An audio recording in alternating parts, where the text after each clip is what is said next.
Bikan. Subhanallah. Nabi bercerita seperti itu, Pak. Karena ada seorang Muslim itu berangkat haji dengan Rasulullah pakai unta merah, Pak. Ya, pakai unta merah.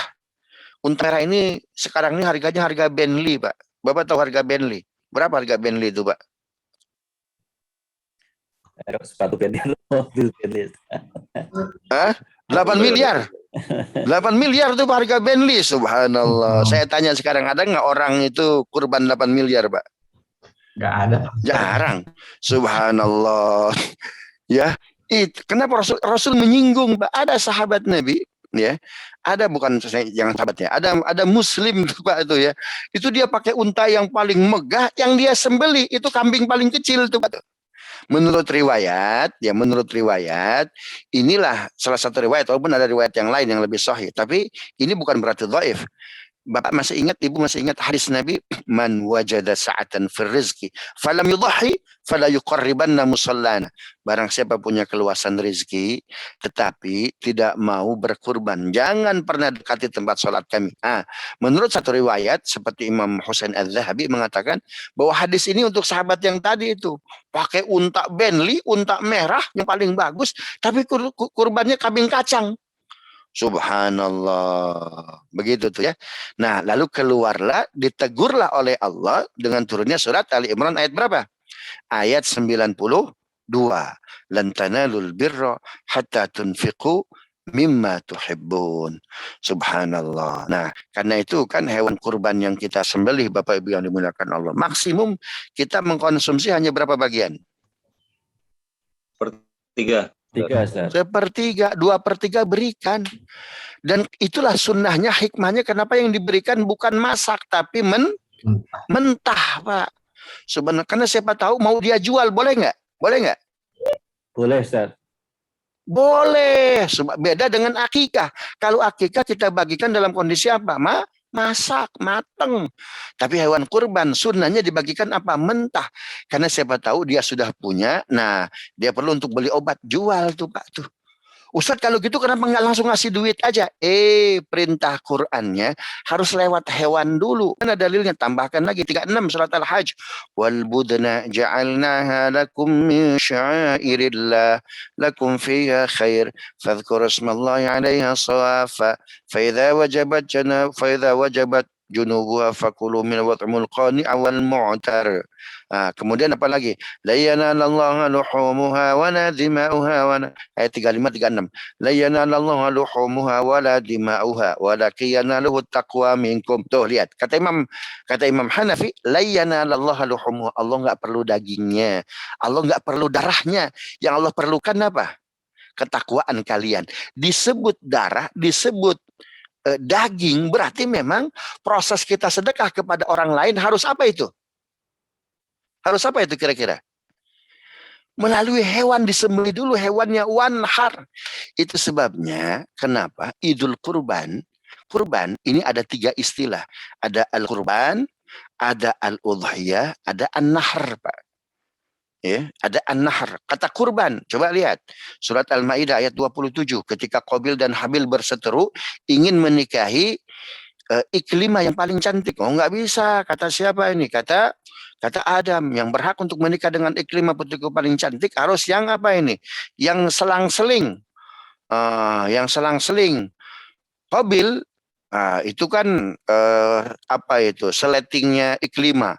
Sedangkan siapa? Habil itu nikah, mohon maaf, itu lahir bareng dengan Labudha. Harusnya Qabil dengan Iklimah, Habil dengan Iklimah, Labudha dengan siapa? Dengan Qabil. Qabil nggak terima, nggak bisa.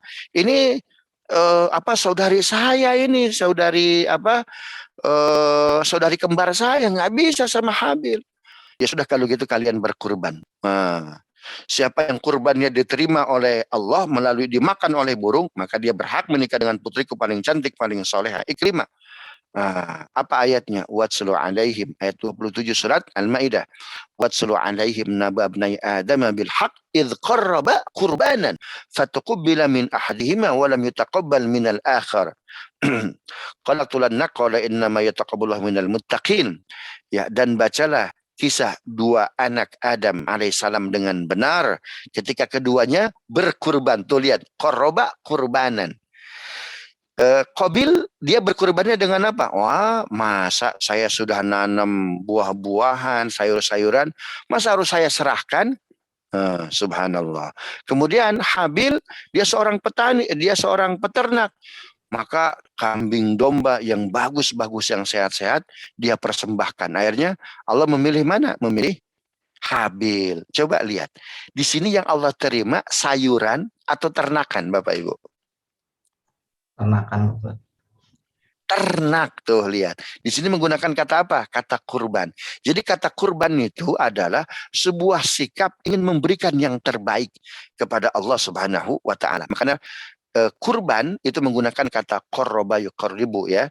Id qarraba kurbanan, ketika keduanya berkurban. Ada lagi kurban menggunakan kata nahr. Ya, surat Al-Kautsar, inna a'tayna kal kautsar fasholli li rabbika wanhar. Kami telah memberikan nikmat yang begitu banyak. Kami cuma minta dua kepada Anda untuk dikembalikan apa? Salat dan berkurban. Berkurban menggunakan kata nahar artinya apa? Harus ada hewan yang disembelih, Pak. Jadi sodakohnya antara tanggal 1 dengan tanggal 13 Zulhijjah, ini sodakohnya dipilihkan oleh Allah, ditentukan oleh Allah. Namanya ibadah itu, Pak. Kata para ulama yang ditelurkan oleh Umar bin Khattab, al-aslu fil ibadah al-butlan. Asal sebuah ibadah itu batal. Apa artinya? Nggak bisa ngarang-ngarang. Ini udah Allah tentukan. Tanggal berapa? Tanggal 10 sampai tanggal 13 Zulhijjah. Nah, sedekahnya berupa apa? Kurban. Ustadz, ini saya mau ngasih duit langsung kepada yang isoman. Boleh. Ya, kan ada tanggal 14 Zulhijjah. Sekarang ada sebelum tanggal 10 Zulhijjah. Banyak waktunya.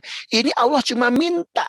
Selama 4 hari ini, tanggal 10, 11, 12, 13, sedekahnya ditentukan. Infaknya ditentukan apa? Melalui hewan yang disembelih, Pak. Subhanallah. Kita nolong orang dengan uang, belum tentu bisa menyelesaikan masalah. Tapi kita menolong orang dengan caranya Allah, yaitu berkurban, menyembelih hewan. Hewannya ditentukan, waktunya ditentukan, dapat dua keuntungan. Dikifarati dosa, dibaguskan keadaan, wa aslaha balahum. Muhammad ayat berapa? Ayat 2 tadi. Subhanallah. Jadi jangan merasa pintar lebih hebat dari Quran, lebih hebat dari Allah, lebih hebat dari Rasulullah. Nauzubillahi min zalik. Bahwasannya syariat kurban bisa diganti. Silahkan di hari yang lain. Ya, Allah cuma minta tanggal 10, 11, 12, 13, kurbannya, sedekahnya, infaknya ditentukan. Melalui apa? Melalui hewan kurban. Bisa dipahami Bapak Ibu? Bisa ya? Subhanallah. Yang ketiga, kurban itu istilahnya al-udhiyah. Al-udhiyah. Subhanallah. Diambil dari hadis Aisyah dalam Sahih Bukhari. Mana? Dhuhan Nabiyyu sallallahu alaihi wasallam bikabshaini amlahaini aqranaini. Rasulullah sallallahu alaihi wasallam berkurban dengan dua hewan kambing kibas yang gemuk-gemuk bertanduk. 1 ekor untuk diri dan keluarganya, 1 ekor untuk umatnya. Coba lihat, Aisyah pakai kata apa? Dhoha, al-udhiyah. Kalau kurban itu sikap yang muncul dari si pengkurban untuk memberikan yang terbaik kepada Allah. Ya, Al-Maidah ayat 27. Kalau nahar itu bahwa sedekah itu melalui hewan yang disembelih, ya, ditentukan jenis hewannya ada 5. Kambing, domba, sapi, kerbau, unta.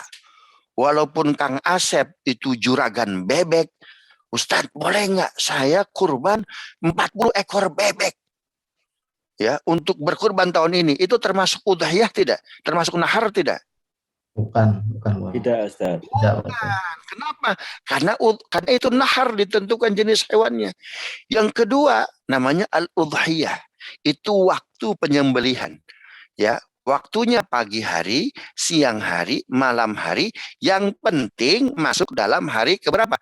Setelah sholat Idul Adha tanggal 10 sampai kapan? Sampai sebelum maghrib tanggal 13 Zulhijjah.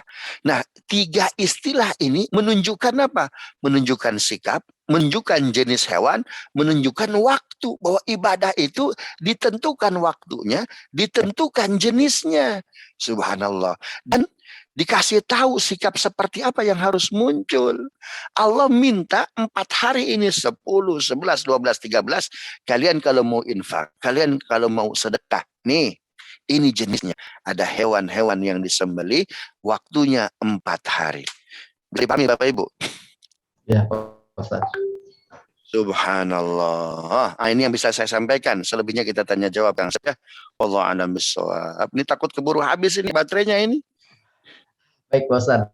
Alhamdulillahirrahmanirrahim. Pagi ini kita telah mendapat banyak tausiah ya tentang 4 amal utama yang perlu dilakukan di bulan Zulhijjah. Puasa, tahlil, tahmid takbir, haji, dan berkurban. Insya Allah menjadi bekal kita semua. Silakan jamaah semua, kalau ada yang kurang jelas ataupun perlu ditanyakan, bisa disampaikan langsung ataupun lewat chat ini. Ustaz ingin bertanya, Ustaz. Silakan. Saya Bang Santi ya. Ya, Ustaz. Assalamualaikum warahmatullahi wabarakatuh. Dalam hadis Aisyah tadi yang disebutkan hewan sembelihannya adalah kambing kibas ya Ustaz ya. Ya. Kalau untuk yang 5 lagi, 4 yang lainnya itu sifatnya adalah kias dari sahabat atau gimana Ustaz? Bukan. Nah, ada yang bukan kias, yang disebutkan dalam Quran itu surat Al-Hajj ayat 36 wal budna. Dan unta, tuh lihat. Wal budna ja'alnaha lakum min sya'airillah. Ya, itu unta tuh. Kemudian itu ayat berapa? Ayat 36. Ya. Ayat 34-nya walikulli ummatin ja'alna mansakan, dan setiap umat kami syariatkan ada hewan-hewan sembelihan. Kalau disebut an-nusuk ya, syariat penyembelihan hewan, maka dalam tradisi Arab itu adalah sapi, kemudian kerbau, kemudian unta, kambing dan domba ya. Jadi sudah terkumpul dalam mansakan. Ya. Kemudian kata al-baqar itu ada dalam hadis Nabi SAW, riwayat Al-Bukhari. Jadi ketika Nabi SAW melaksanakan haji wada, kemudian selesai berangkat dari Arafah malam hari, kemudian mabit di Muzdalifah, pulang, kemudian setelah sholat subuh, ketika masuk waktu syuruk, kemudian Nabi SAW memang sebelum berangkat untuk melaksanakan tawaf ifadah, Nabi menyembelih dulu. Kan ada 3 amal di situ yang boleh kita lakukan. Menyembelih dulu, tawaf ifadah atau tawaf ifadah. Kalau bercukur kan itu setelah tawaf ifadah ya. Nah, di situ Nabi SAW, dohan Nabi SAW al-baqarata. Nabi di situ dalam hadis Bukhari, Nabi menyembelih 1 ekor unta. Ya, 1 ekor unta. Jadi disebut tuh al-baqarah. Jadi yang disebut dalam Al-Quran itu ada 2 istilah untuk hewan, jenis-jenis hewannya. Al-mansak, kemudian al-budna. Kalau mansak semua jenis hewan yang 5 tadi, kalau al-budna itu unta. Kemudian dalam hadis Bukhari disebut al-baqarata. Ya, apa itu al-baqarata? Sapi. Sapi disebut baqarah. Nah, Aisyah kemudian dalam Sahih Bukhari juga menyebut apa? Bikabsyaini, kambing kibas. Ya, kambing kibas. Begitu. Karena disebutnya sate kambing pas tuh ya, bukan sate domba tuh kan. Karena al-kabsyaini ya, al-kabsyu. Begitu Bang Sandi ya, wallahu a'lam bishawab. Baik, Bang Sandi apa? Kambing atau sapi? Sapi ya, insyaallah ya. Kerbau Ustaz, kerbau. Amin ya. Baik Pak Ustadz, ini sudah ada pertanyaan Pak Ustadz. Pak Ustadz, kalau berkurban apakah lebih baik untuk sekitar rumah atau yang jauh-jauh, misalnya di pedalaman, daerah-daerah tinggal? Baik, coba lihat ayatnya, ayat 36 surat Al-Hajj. وَالْبُدْنَ جَعَلْنَاهَا لَكُمْ مِنْ شَعَائِرِ اللَّهِ لَكُمْ فِيهَا خَيْرٌ فَاذْكُرُوا اسْمَ اللَّهِ عَلَيْهَا صَوَافًا فَإِذَا وَجَبَتْ جُنُوبُهَا فَكُلُوا مِنْهَا وَأَطْعِمُوا الْقَانِعَ وَالْمُعْتَرَ. فَإِذَا وَجَبَتْ جُنُوبُهَا, ketika sudah disembeli, فَكُلُوا مِنْهَا, silakan makan. Tuh lihat ya. Silakan makan. Kenapa? Karena makannya sendiri itu apa? Beribadah. Kenapa? Ya, tanggal 10, 11, 12, 13 kita disuruh makan daging kurban. Quran tuh ngomong fakulu mina, makanlah. Quran nggak langsung bilang sedekahkan, tapi makan. Kenapa? Karena makan hewan kurban yang 5 tadi itu menguatkan imun, Pak. Ya, menguatkan apa? Menguatkan imun. Fakulu minha. Subhanallah. Ya, makan tuh menguatkan imun, subhanallah. Jadi bukan hanya dagingnya, susunya, apanya. Makanya Quran nyebut fakulu min. Jadi setiap kata dalam Quran itu mukjizat, Pak. Dan kalau ditembus oleh sains pasti ketemu, Pak, kesimpulan sainsnya.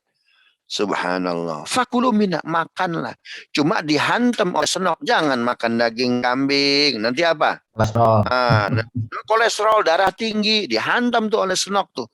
Quran bilang fakulu. Nggak langsung watasodaku, enggak, fakulu, makan dulu. Kenapa? Oh, subhanallah, banyak manfaat di situ. Yang kedua, wa at'imu, baru memberi makan al-qani'ah. Ya, siapa di situ al-qani'ah? Orang yang berkecukupan. Jadi hewan kurban itu bukan hanya untuk orang miskin, Pak. Juga untuk apa? Untuk berdakwah, untuk membangun kekerabatan. Tetangga kita non-muslim kasih, Pak, kasih. Untuk membangun kekerabatan tuh ya. Untuk membangun apa itu jalan dakwah, Pak. Al-qani'ah, orang berkecukupan boleh dikasih. Subhanallah. Wal mu'tar, dan orang yang tidak mampu. Al-qani'ah, ini mau orang jauh, ya, mau orang dekat, silakan. Kira-kira proyeksi kita, jalan dakwah kita yang mana? Yang jauh atau yang dekat? Subhanallah. Paham ya? Baik, Pak Ustadz. Berarti udah jelas. Baik. Baik, Pak Ustadz, ini ada pertanyaan berkaitan dengan seruan untuk kurbannya di RPH, rumah pemotongan hewan. Tapi Ya. kalau kita bisa ikhtiar maksimal dengan prokes, bolehkah panitia kurban melaksanakan sendiri pelaksanaan kurbannya? Mana yang lebih afdol di tengah pandemi ini, Pak Ustadz? Subhanallah. Itu salah satu sunnah berkurban di antaranya. Yang motong hewan kurban siapa? Yang Pak kurban ya, Pak Ustadz. Yang berkurban. Itu sunnah Nabi. Ya. Ditanya Imam Malik, guru, kenapa yang berkurban tuh harus menyembelih hewan? Agar dia tahu, ya, agar dia merasakan hilangnya roh dari apa? Dari jasad. Ini yang pertama. Yang kedua, ketika dia menyembelih, maka dia merasakan sakitnya hewan yang disembelih. Karena itu jangan pernah nyakiti hewan. Jangan pernah nyakiti orang lain tuh, Pak. Maka dia akan siapkan pisaunya yang apa nih? Pisaunya yang tajam. Subhanallah. Itu diantara sunnahnya. Nah, bagaimana orang lain yang tidak berkurban? Sunnah juga menyaksikan tuh, Pak. Kalau di RPH, bisa menyaksikan nggak orang lain? Nggak bisa. Tapi karena sekarang pandemi, ya, maka beberapa ormas menyarankan disembelihnya di mana itu? Di RPH. Tapi kalau Masjid Ar-Raudhah bisa menyiapkan prokes yang bagus, ya, kemudian jaga jarak, tidak berkerumun, kenapa tidak? Dapat dua keuntungan. Prokes terjaga, taat kepada pemerintah ulil amri, tapi juga tidak meninggalkan sunnah Rasulullah Shallallahu Alaihi Wasallam. Begitu tuh ya. Jadi afdol mana? Afdol dilaksanakan di tempat kita dengan prokes yang sangat kuat. Kan begitu intinya. Baik, Pak Ustadz. Silakan jemaah sekalian, mungkin satu pertanyaan terakhir langsung aja. Silakan Pak. Assalamualaikum Ustaz, Pak Asep, izin Pak Asep. Silakan Pak. Ya, Ustaz, kalau melihat keutamaan kurban tadi yang disampaikan oleh Ustaz, sebetulnya perlu ada gerakan ini Ustaz ya, nabung kurban Ustaz ya. Jadi pada ngutang untuk beli hewan kurban, mendingan kita gerakan nabung untuk korban Ustaz. Jadi saat nanti tahun depan itu jumlah hewan korban itu akan jauh lebih besar dan bisa kita pakai untuk gerakan dakwah gitu ya Ustaz. Jadi nabung korban gitu ya. Gimana Ustaz? Betul Pak, betul. Jadi segala amal soleh, segala syariat yang Allah tuangkan dalam Quran, dalam sunnah Pak, maka sekuat tenaga kita laksanakannya. Kalau kita tidak bisa laksanakan sesegera, maka menabunglah sejauh-jauh hari, Pak. Ya, jangan sampai kita untuk beli rumah bisa nabung, pakai motor bisa nabung, beli mobil bisa nabung, nyicil. Kenapa untuk kurban kita nggak mau? Subhanallah. Padahal kurban kita adalah kendaraan kita nanti di padang mahsyar, Pak. Kendaraan kita di Shiratal Mustaqim, Pak. Ya, kenapa kita nggak menabung untuk keselamatan kita? Dunia sementara, Pak. Akhirat selama-lamanya. Ini kendaraan the real apa nih ya? The real vehicle, Pak. Ini kendaraan yang real, yang nyata nih, Pak. Subhanallah. Itu ya, Pak Khairul ya dari saya. Baik, mudah-mudahan. Jadi sangat boleh, sangat boleh. Baik, mudah-mudahan jelas.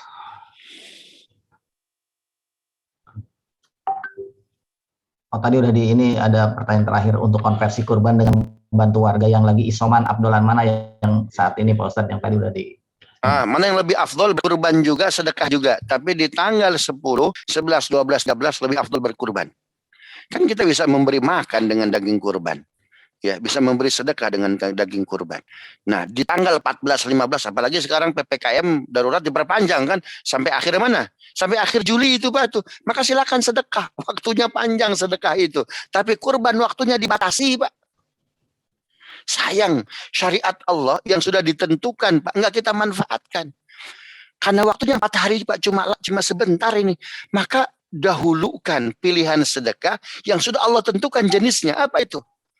Menyembelih hewan, ya, mengeluarkan darah lalu membagikannya. Wallahu a'lam bishawab. Baik, Ustaz. Pertanyaan terakhir ya Pak Ustadznya, bagaimana dengan kurban di Palestina Pak Ustadz? Oh, subhanallah, bagus. Subhanallah itu bagus. Saudara-saudara kita di sana tuh, Pak tuh. Ya, bagus, nggak apa-apa, kirimkan ke sana. Tapi kalau ada tetangga kita yang lebih susah, yang kelaparan, bagi yang isoman banyak, tuh Pak, kasihkan kepada yang lagi isoman. Untuk Palestina, itu kita kirim 1 orang 1 sapi itu, Pak tuh. Kalau bisa tuh, ya, subhanallah. Jadi kalau bisa didendeng, ya, kalau bisa didendeng diberikan kepada orang Palestina. Karena orang Palestina tuh, Pak, jangankan untuk sholat, Pak, jangankan untuk Idul Adha, Pak, untuk menyelamatkan nyawa tuh susahnya luar biasa, Pak. Tiba-tiba ada rudal di atas kepala, rudal di atas rumah. Subhanallah. Maka ini bagian dari tali kasih kita, Kak. Kecintaan kita kepada saudara-saudara kita. Silakan kirimkan ke Palestina. Wallahu a'lam bishawab. Alhamdulillah. Baik Pak Ustadz. Ini tadi saya share screen ya Pak Ustadz ya, yang tadi Pak Ustadz tentang salah satu jemaah kita yang meninggal. Iya. Beliau ini biasa suka dalam video, kalau ketika kita offline, beliau yang paling ini subhanallah. Iya. Tahu. Yang kakak tajum beliau kan yang ini Pak Ustadz. Subhanallah. Iya, tahu. Ya Allah, husnul khatimah syahid insyaallah. Pak Ustadz. Amin. Ya banyak kegiatan lah sama beliau, kerjasama juga beliau biasa terlibat. Kemudian beliau juga suka panahan, ini acara sertifikasi keahlian memanah ke anak yatim juga Pak Ustadz, dan acara masjid, kemudian ke waktu waktu untuk kurban juga Pak Ustadz. Iya, kenal insyaallah kenal Pak. Ya Pak Ustadz. Dan kita ketemu di surganya nanti Pak. Amin. Baik Pak Ustadz, insya Allah kajian ini berkah, tapi untuk menambah keberkahan, mohon ditutup dengan doa untuk kajian kali ini, dan juga mohon doa untuk saudara-saudara teman kita yang sudah meninggal terlebih dahulu, mudah-mudahan husnul khotimah dan ketemu kita di jannahnya, dan juga untuk saudara-saudara teman kita yang lagi sakit, mudah-mudahan kembali sehat seperti semula. Seperti itu mungkin Pak Ustadz, mohon doanya. Astaghfirullahaladzim. Allahumma salli ala Muhammad wa ala ali Muhammad. Alhamdulillahi rabbil alamin. Hamdan syakirin, hamdan na'imin, hamdan yuafina makafi'u mazid. Ya Rabbana lakal hamdu wa lakal syukur kama yanbaghi li jalali wajhikal karim wa li azimi sultan. Ya Allah, ampuni dosa kami karena maksiat kami. Kau turunkan penyakit yang sangat lama ini. Kau turunkan musibah yang sangat lama ini. Ini menunjukkan lamanya maksiat yang kami kerjakan, panjangnya dosa yang kami kerjakan. Ya Allah, maksiat kami begitu hebat, begitu dahsyat. Bahkan ketika kau turunkan musibah ini yang sudah hampir 1 tahun lebih, kami juga belum pernah belum jerak ya Rabb, belum kembali kepada Engkau, belum yakin akan syariat Engkau ya Rabb, belum bertobat kepada Engkau. Karena itu ya Rabb, jika hati kami busuk, jika hati kami sudah rusak ya Allah dengan bebalnya maksiat kami, bebalnya hati kami, ganti hati kami dengan hati yang baru ya. Ganti hati kami dengan hati yang baru ya. Kalau memang sudah sangat rusak hati kami, sebagaimana Engkau memberikan hati yang sangat baik kepada Abu Bakar, kepada Umar, kepada Utsman, kepada Ali ya. Jangan Kau biarkan kami wafat dengan hati yang busuk ini. dengan hati yang buruk ini, dengan hati yang rusak ini, ya Allah. Rabbana zalamna anfusana wa illam taghfir lana wa tarhamna lanakunanna minal khasirin. Ya Allah, jadikan sakitnya kami, sakitnya saudara kami, keluarga kami, penebus dosa-dosa kami, kifarat dosa-dosa kami, saudara kami yang wafat, jadikan syuhadamu. Jadikan syuhadamu sebagaimana janji kekasihmu ya Rabb. At-ta'un syahadatul likulli muslim. Orang yang wafat karena wabah, wafatnya syahid. Karena itu kami mohon saudara kami, keluarga kami yang wafat karena virus ini. Tetapkan wafatnya sebagai syuhada ya Rabb. Sebagai syuhada ya Rabb. Keluarga kami yang sakit sembuhkan. Yang kelaparan berikan makanan yang terbaik ya Rabb. Jangan sampai karena susahnya, karena laparnya membuat mereka khilaf ya Rabb. Membuat mereka meninggalkan kewajiban, mengerjakan semua yang dilarang ya Rabb. Cukupkan saudara-saudara kami ya Allah. Cukupkan saudara-saudara kami yang sakit sembuhkan. Ya Rabb, angkat virus ini ya Rabb. Kau yang menurunkan, kau pula yang sanggup untuk mengangkatnya. Ternyata banyaknya kami, hebatnya kami, luar biasanya ilmu pengetahuan tidak bisa mengangkat penyakit yang turunkan kepada kami. Ini menunjukkan lemahnya kami. Karena itu ya Rabb, berikan kepada kami ketawaduan, kerendah hatian ya Rabb. Jangan jadikan kami orang-orang yang sombong, orang-orang yang angkuh. Kumpulkan kami dengan orang-orang yang tawadu, orang-orang yang rendah hati ya Rabb. Ya farijal ham, ya kashifal gham, ya man li abdihi yaghfir wa yarham. Ya Rabb, anugerahkan kepada kami pemimpin-pemimpin yang amanah, yang sayang kepada kami ya Rabb. Yang sayang kepada ulama kami, yang sayang kepada syariat kami ya Rabb. Sallallahu ala sayyidina Muhammadin wa ala alihi wasallam. Walhamdulillahi rabbil alamin. Alhamdulillah. Subhanakallahumma rabbana wa bihamdika asyhadu an la ilaha illa anta astaghfiruka wa